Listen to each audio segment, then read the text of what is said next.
title of this is Baptist Ideas Spread Throughout Europe. Obviously, we're covering an awful lot of ground very quickly because we're going to cover a number of countries here, but just to give you a few things we think would be helpful. Roman numeral 1 is Italy. Okay? Italy. Italy's always been the most strongly Catholic of the European countries. What's the obvious reason for that? It's where Rome is. Okay? It's capital, the headquarters of the Catholic Church. However, there are, in spite of it being so strongly Catholic, never coming close to leaving Catholicism during the Reformation. There are stories of Baptist churches that come up during this period of time, and we find some stories. For example, there's a former Roman Catholic priest named Julius Klemper who becomes a Baptist preacher and who's drowned for it. We find another Baptist preacher and a deacon being drowned. At one point, we find a preachers' meeting where there's about 60 Baptist preachers who come together, but they never become very strong in Italy because they're put to death so quickly. What Anabaptists do develop in Italy basically go one of two directions. Many of them flee to Holland for freedom, and most of the rest become real heretics. Not just folks called heretics by the Catholic Church, but they become real heretics. They deny the deity of Christ. And I want you to make a note of that. Most of the Anabaptists in Italy ended up denying the deity of Christ. We'll find this in a couple of other countries as well, and you'll even find some historians very shallow about this period will tell you the Anabaptists as a group didn't believe in the deity of Christ. Well, the truth is some Anabaptists did go into heresy. Are there people who use the name Baptist today who've gone into heresy? Sure there are. There are within the large Baptist organizations folks who deny the deity of Christ, but that doesn't mean that's a Baptist position. But same thing happens in Italy. Okay? Roman numeral 2. Baptist churches also develop in Hungary during this period of time. But they also undergo a tremendous amount of persecution.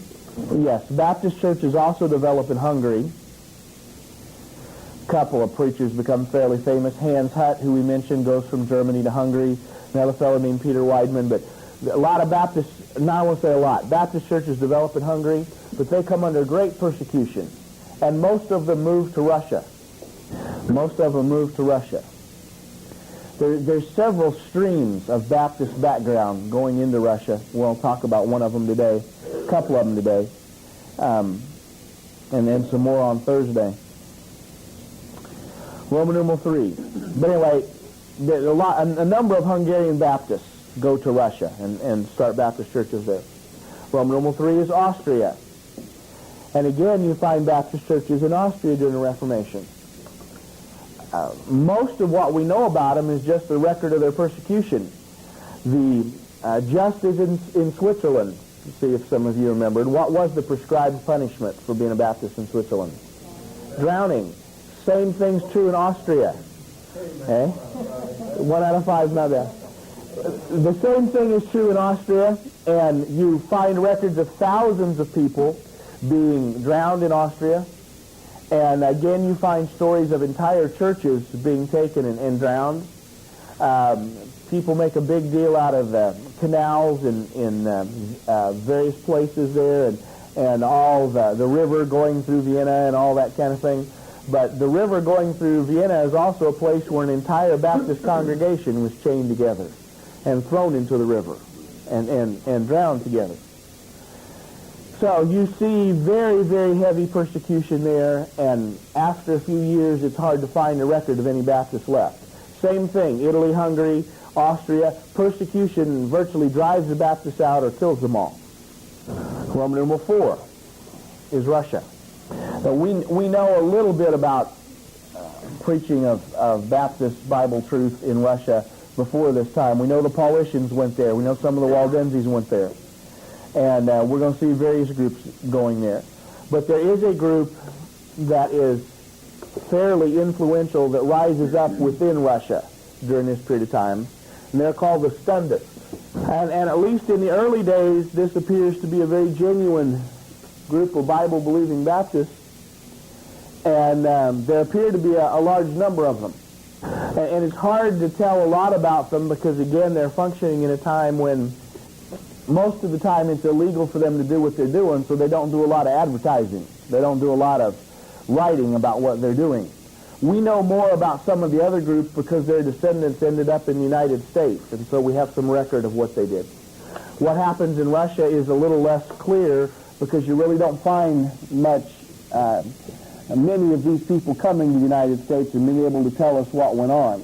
But it appears that in the 1800s, this is a genuine Baptist group, and that there were literally millions of people that identified with the Stundists. They were heavily persecuted by the Orthodox Church. And then, of course, in our own century, in the early days of communism, they were executed in mass, millions of them. And they became a part of what's called today the Evangelical Christian Union in Russia. Roman numeral 5. We'll come back talking more about Russia in a later lesson. Roman numeral 5 is Poland. And underneath that, Baptists came from Italy and Switzerland to Poland, looking for freedom. And so you start seeing Baptist churches started there. We're still talking about the Reformation period. And at one point in the 1500s, the Reformation period, you find a preacher's meeting with preachers from 47 churches there. And a large church develops in a Polish town called Krakow. And as we often see, sometimes when you find a larger church, it has a ministry that extends beyond itself. And we even find them producing a 160-page guide for training children in being Baptist. Something like what you'd find in our school curriculum over there. And you see this spreading throughout Poland, coming out of the ministry of this church. And so for a while, there's a good deal there going on in Poland that we find encouraging. However, I wish I could tell you that's the end of the story, but it really isn't. B is the Socinians, named after a couple of brothers whose last name was Socinius. And these are folks who claim to be Baptists but don't believe in the deity of Christ. And they claim to believe in... Remember in the very beginning, our first lesson, we talked about the Baptist distinctives and the fundamentals of the faith and how we stand for both of them. Well, these are folks who claim to stand for the Baptist distinctives. They couldn't really, but they claim to, but not for what we would call the fundamentals of the faith. They denied the deity of Christ. Even though they would give invitations and ask you to express faith in God, they aren't asking you to accept Christ as who he is. And even though they would baptize you, and even though they had independent churches. And when I say they really aren't Baptists, you can't possibly accept the sole authority of Scripture and read the Bible and not come up with the conclusion of the deity of Christ. I don't care who you are. There's some things good folks go to the Bible on and disagree about, but if you can read the Bible, if you can read the New Testament without discovering the deity of Christ, you got a real problem. And unfortunately, this group starts within the Baptists in Poland, and by the 1600s, they just totally dominate the Baptists in Poland. The whole Baptist movement in Poland goes into this and becomes a heretical movement. Roman numeral 6 is Lithuania. Lithuania. Nice Eastern European country. Good-sized country. We don't know a lot about Baptists there. We do know that a large church developed under the leadership of a fellow named John Taper. It was a large Baptist church. They actually dug out their own baptismal pool there on the church property. The same way you dig out a swimming pool today. They dig it out and fill it with water, and they use it to baptize people with. And it attracted a great deal of attention. Unlike most baptisms, which were off in the woods at the river and relatively secretive, they have this pool right there at the church. And so baptisms are more open and more public. And we know that the church grew and a lot of folks were saved there and a lot of things were accomplished. But a group of hoodlums came by and drowned the pastor in a baptismal pool. Wasn't actually a government persecution, but a group of local hoodlums. Jay. John Taper, C-A-P-E-R. They drowned him in the church's baptismal pool. Well, so far, we have been talking about the spread of Baptist ideas during the Reformation period, the 1500s. We're going to jump up in time a little bit, and we're going to work a little bit on this to get them through Europe, because I'm anxious to get to Baptists in the United States. So Roman numeral 7, we've been talking the last several lessons about the 16th century. Roman numeral 7 is the 17th and 18th century. And we're just going to sum those two centuries up real quick. So during the 17th and 18th century, the 1600s, 1700s, the Baptists are strong in England and Holland, but there's not much record of Baptists spreading or being strong in other countries. In these 2 centuries, Baptists are strong in England and Holland, but there's not much record of them outside of these 2 countries. I realized we just spent 60 seconds on 2 centuries, but we need to move on, because I want to spend some real time on the development of Baptists in the United States. Roman numeral 8. However, we're going to have a little more to say about Europe first. Roman numeral 8 is to me, a fascinating story. The year is 1810. We're talking about Baptists in France. A farmer found a Bible. He found one of the old Waldensian Bibles in French. Apparently he bought a farm, and out in the barn he found a Bible. He began to read it and study it, and became convinced from a direct study of the Bible without anybody teaching him, any man teaching him. He became convinced of what we call the Baptist distinctives and started a church. And it was a church that practiced believers' baptism and the whole thing. And how God is working everything together when people don't know what's going on. At the same time, this group of Frenchmen are coming together, studying the Bible, starting a church. There's a young Frenchman living in Scotland who comes across a Baptist church and gets taught Baptist distinctives. He goes back to France. And France is a big country. But guess what? Where he goes back to?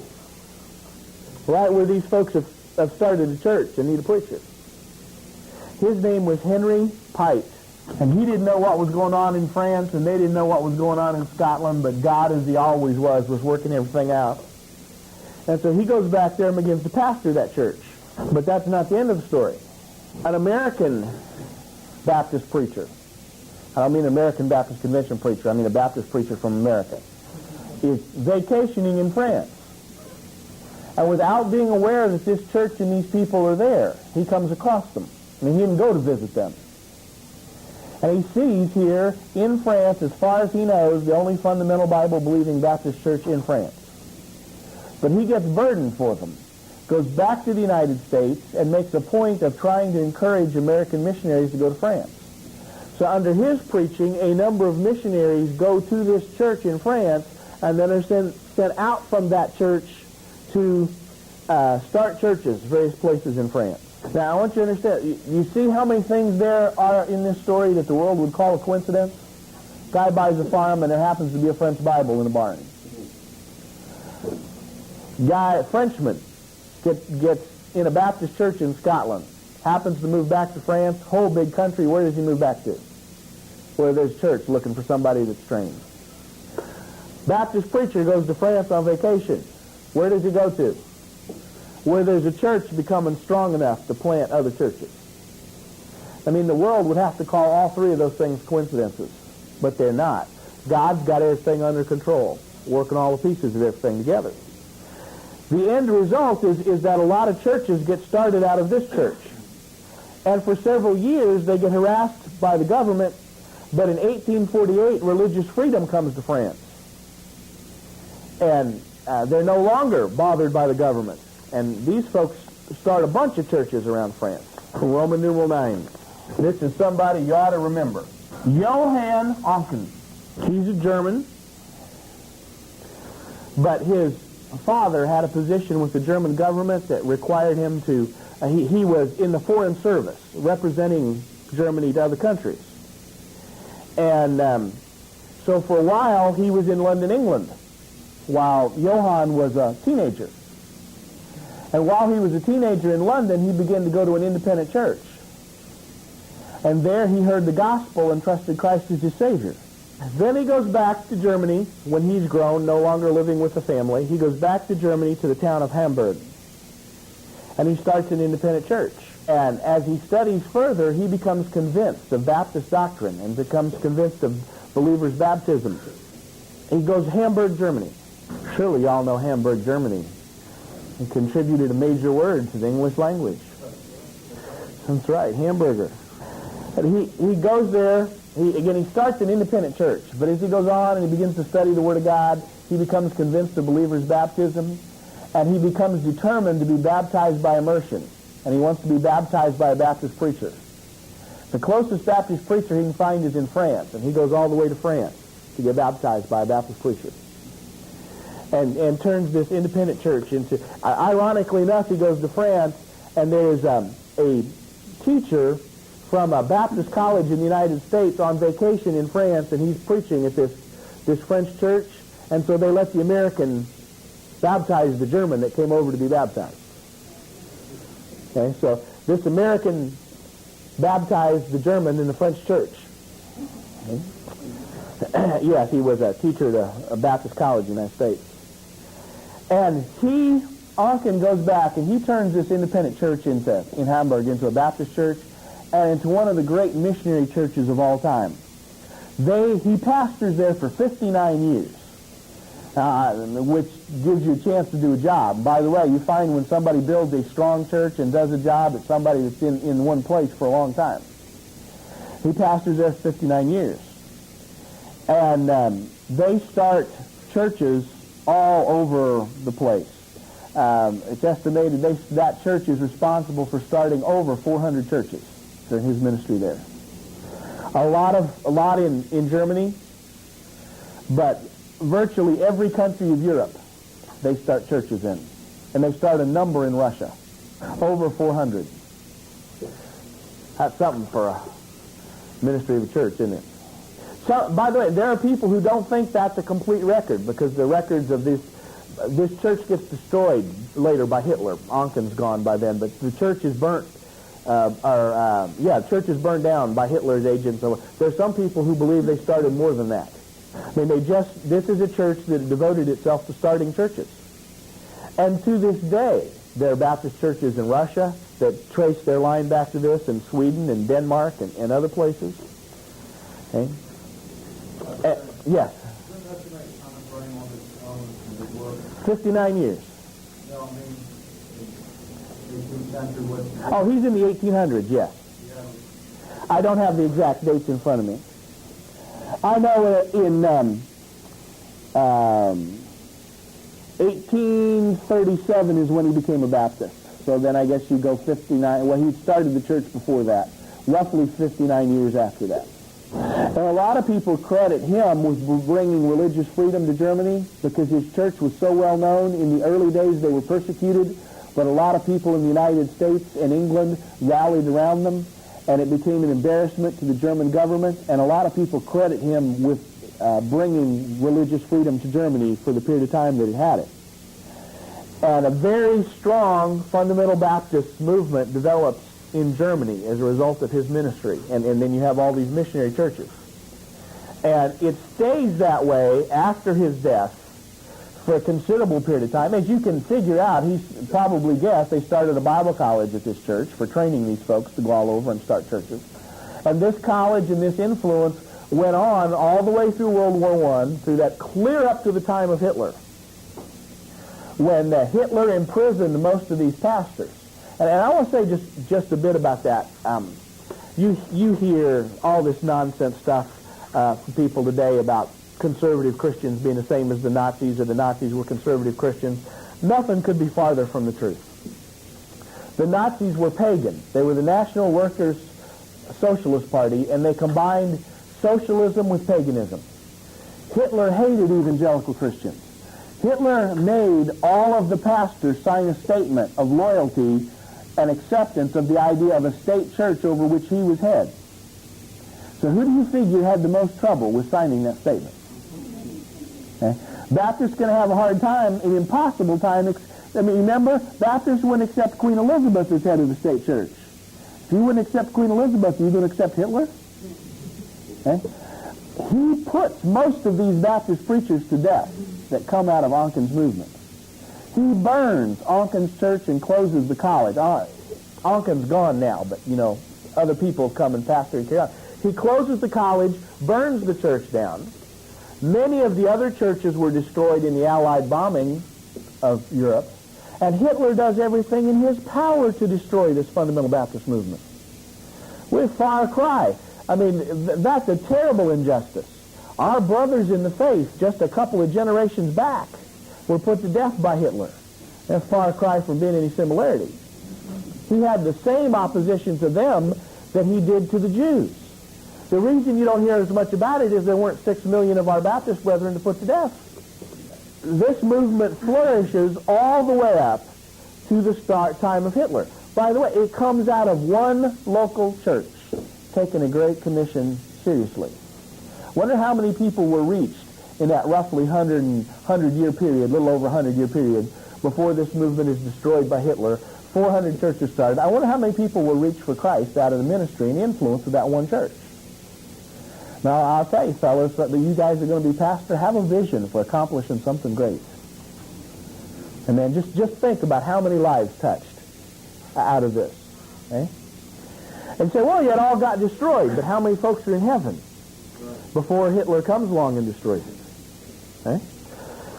Well, during World War II, during the Hitler era, the open public Baptist movement in Germany is just virtually destroyed and wiped out. So that in the aftermath of World War II, Baptists are starting all over again in Germany. Roman numeral 10. Another story I find exciting. 1843. 2 Swedish sailors are in the United States, and they visited a Baptist church in New York City. I mean, they're just there for a couple days, waiting for the ship to go back. They visited a Baptist church in New York City, and they both get saved. One of them so excited about it, he decides not to go back to Sweden. He stays there so he can stay in that church. The other one goes back to Sweden, but he feels like the Lord's really dealing with him. So he has heard about Onken's church in Hamburg, Germany, so he goes there and goes to the Bible college to get trained to go back to Sweden to start a Baptist church. His name is F.O. Nilsson. Well, he goes back to Sweden, starts a church, and it, just like where he was trained, it becomes a missionary church, starting churches all over Sweden. And for some strange reason, the Lutheran state church in Sweden didn't like that. But within 20 years, there's 125 independent Baptist churches in Sweden.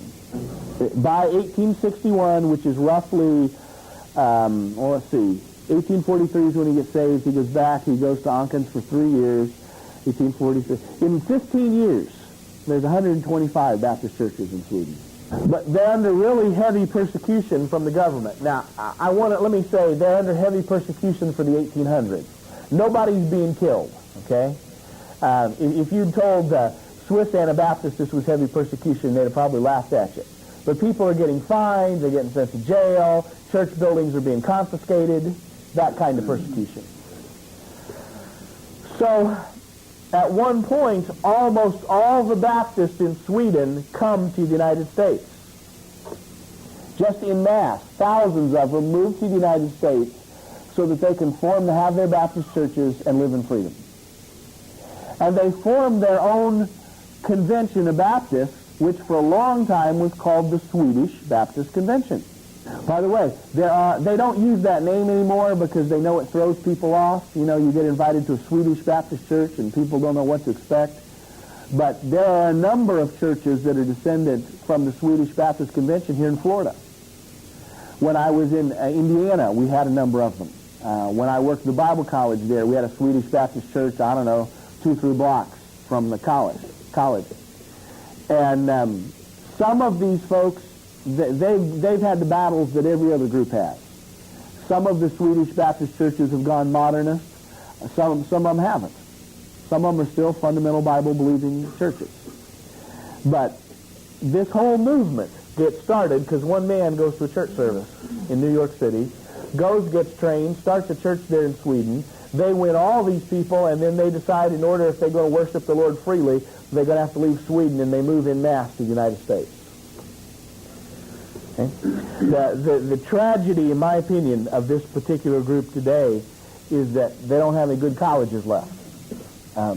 This is a whole other discussion, but all of their colleges gave into the pressure to go for secular accreditation, get the money and get the transferable credits and get all that kind of stuff. But there's so many strings that bind when you do that their schools went bad. And some of the churches have been smart enough to call pastors that didn't come from their own schools. But anytime a movement schools go bad, you're going to feel that influence heavily all throughout the movement. No question about that. I have got one real good friend who pastors one of these churches, and he's a very sound, fundamental Bible-believing man, but he didn't get any training at any of their schools. And that's significant. Okay. Roman numeral 11 is Norway. And as far as we know, the First Baptist Church in Norway started in 1860 by a fellow named Reimker. He was also a sailor who'd come to the United States and gone to a Baptist church while he was on leave and got saved. Came back, starts a church. Actually, he was from Denmark, but he comes back and starts a church in Norway. Never find very many Baptist churches in Norway. But again, it fascinates me. Here we have two stories of folks who they're only in this church a couple times. And we don't know. We have no idea the importance of what we're doing in every service. When somebody comes by, even if we're never going to see them again. Roman numeral 12, I'm sorry. 1839, you have the church in Denmark, Copenhagen, Denmark. It was started by missionaries from Onken's church, and the first pastor was immediately imprisoned, and somebody else took the pastorate and he was imprisoned, and then somebody else took the pastorate and he was imprisoned, and then somebody else took the pastorate and he was imprisoned. And then this went on for about 11 years. And finally, in response to all this, Denmark grants religious liberty and disestablishes the state church. Baptists never very strong in Denmark, but they're given the legitimate credit for having broken the power of the state church in Denmark.